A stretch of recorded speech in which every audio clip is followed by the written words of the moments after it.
चाहे जितना दुख पड़े प्यारे, किसी से मत कहो, किसी से मत, चुपचाप मौन होकर सह जाओ। तुम्हारा स्वामी विधान करके तुम्हें दुख भेजा है तो बहुत बड़ा उसमें कोई सुख है। वो मंगल भवन है, तुम्हारा मंगल होने नहीं दे सकता। दिखाई दे सकता है कि अब अमंगल हो गया हमारा, अमुक अमुक अमुक, कुछ नहीं। धैर्य पूर्वक अपने मार्ग में सीधे चलते रहो। उसका विधान आया है, वो दुखद हो या सुखद, सुखद है तो हर्षित मत हो, दुखद है तो शोकित मत हो, आगे बढ़ो। देखो ये अध्यात्म है, ये कमर कस लो कि इस जन्म में मुझे इस भव समुद्र से पार होना ही है। ये जो कमजोर दिल के होते हैं ना, अनुकूलता जहां मिली तो बोले जब से हमने भक्ति शुरू की सब काम चकाचक बन रहे। ये भक्ति का फल नहीं है, भूल मत करना।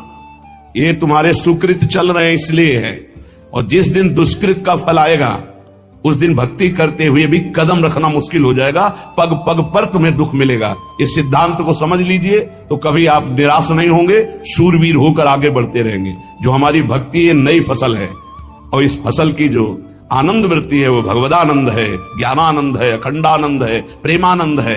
वो ये भोगानंद नहीं है, विषयानंद नहीं कि भगवान की बड़ी कृपा जो चाहो वो भोग मिल गए।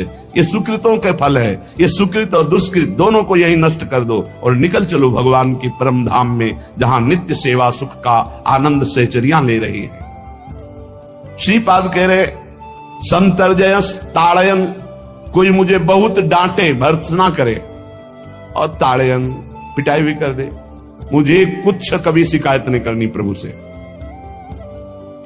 देख रहे हैं ना, वो उन्होंने विधान किया है ना कि इसको पीटो, तो हम चुपचाप पीट लेंगे, किसी से नहीं कहना।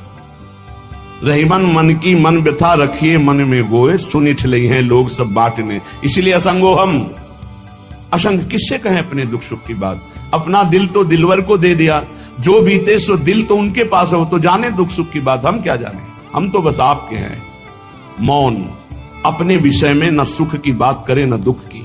मौन बात करे तो प्रभु की करे, नहीं तो मौन मान लीजिए। अगर ये मौन आप धारण कर लेंगे तो निकल जाएंगे माया से, नहीं तो किसी की निंदा कर देंगे, किसी का ऐसा कटु वचन बोल देंगे, परुख वचन बोल देंगे, भजन छीन हो जाएगा, भजन करने की वृत्ति नष्ट हो जाएगी। जीवन में अगर कोई हमें कष्ट दे रहा है तो हमारा कर्म है, ना कि कोई व्यक्ति। ये बिल्कुल सिद्धांत तक चर्चा समझ लो।